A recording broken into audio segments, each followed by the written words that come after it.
Okay, so before I get to the 25 best TV shows of this century, I thought I would take a minute to explain a little bit of the criteria, what disqualified some shows, and also mention some honorable mentions, some runners up that I really liked, but just wasn't able to include. So let's start off with what I didn't include and why. So I wrote out sketch comedy series. This is The Chappelle Show. This is Inside Amy Schumer. This is Key and Peele. They're good shows. You should watch them. They are good. But ultimately, with sketch comedy, the quality is too inconsistent. So it's up and down. Some skits are great, some work, and some don't. And so all the shows in this list, none of them are reality. There's no unscripted shows. They're all scripted shows. Almost all of them are serialized that each episode builds on each other. Obviously, that's not true for sketch shows. Another thing was shows that are still running. Shows that are still on TV are not included. So this is Ozark, this is Bosch, this is Fargo, this is The Handmaid's Tale, this is Documentary Now. People say, well, why? There's a lot of good shows on too.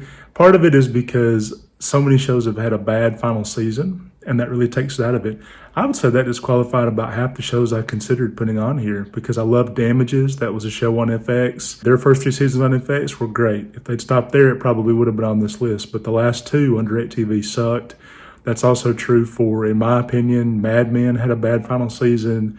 Dexter had a notoriously bad final season. Game of Thrones had a bad final season. So if a show ends badly, it does sort of take away from it, and that's why I wanted shows that have finished, so that way we know exactly what we're getting into. Then you have other shows that I watched the whole thing, every episode, and I'm almost like, did I really watch that for as long as I did? So this is Turn, this is Hell on Wheels, this is Vikings. Almost surprised that I watched them as long as I did. I'm like, I really never truly enjoyed these shows, and so I had to rule out hundreds of shows that I had watched and didn't really like that much or didn't think belonged on a list like this. Then you have shows that I loved, but just wasn't able to include. I just couldn't find the place for it. That was The Newsroom, which I would have loved to include because Aaron Sorkin certainly nailed the media culture, the outrage culture. I would have loved it to been able to, but not every episode is great. Some stuff doesn't work at all. Some of the characters are annoying as hell. So ultimately, I would recommend you watch that show. It is great, especially for the critique of the media and the way it works, which they're very defensive of, by the way. They hate The Newsroom, so that lets you know that you should check it out. The Americans is a show. Critics love it. I love the first and final seasons and some of the second and fourth seasons, but ultimately the middle of the show is so weak. Too many plot lines, they run on too long. I think if the Americans, instead of 6 seasons, if it had been more like 4, I think it definitely would have been on this list. But they drag some stuff out too long. Some characters don't work at all, like Frank Langella, who gets brought in to replace Margot Martindale, to the series' detriment. And it's interesting that the first and final seasons are the best, which are the ones that she's in. And ultimately, it's a good ending. It's a good series. But I'm just going to tell you, the middle seasons will try your patience. They really will.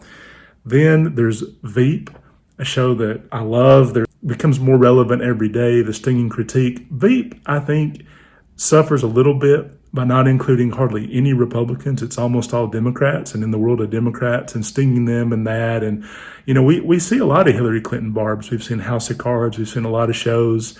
House of Cards is another series that the final season sucked, and so wasn't able to include it, although that I don't think was in the writer's control.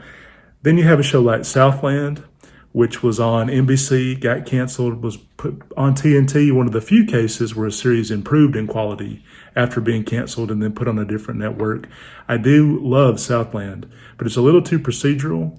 The other shows on the list are very strong, but if I had to include one drama that just didn't make it, it would either be Banshee, a Cinemax series that I loved a lot, but again, it had a somewhat weak final season. The first 3 seasons are terrific, pedal to the metal, excellent, or Southland, because it was really good. And then finally, a comedy series that's excellent, and everybody should watch it. And this would be the true runner-up. The honorable mention that should be on this list of 25, but it's not, is Party Down by Starz. Check out Party Down. I wish it had continued for more seasons. Ultimately, it's a little like a sketch comedy show in that each episode is somewhat self-contained and somewhat different. It's a catering company, and every episode is a different venue. They do a funeral, a wedding, bar mitzvah, things like that. And so there's a lot of great characters that get brought in.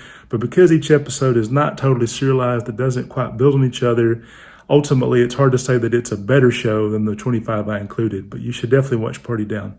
Okay, those are my runner-ups and honorable mentions, and also a little bit about the criteria of what went into it. Another thing to keep in mind, even though some of these shows in the 25 started in the 90s, as long as they had episodes in the double O's, I was able to include them, which is why I wasn't able to include Seinfeld, which ended in the 90s, but there's another sitcom that began in the 90s and pushed into the double O's that you'll see on the list. So hope that explains it. All right, everybody, on with the list. Thanks for watching.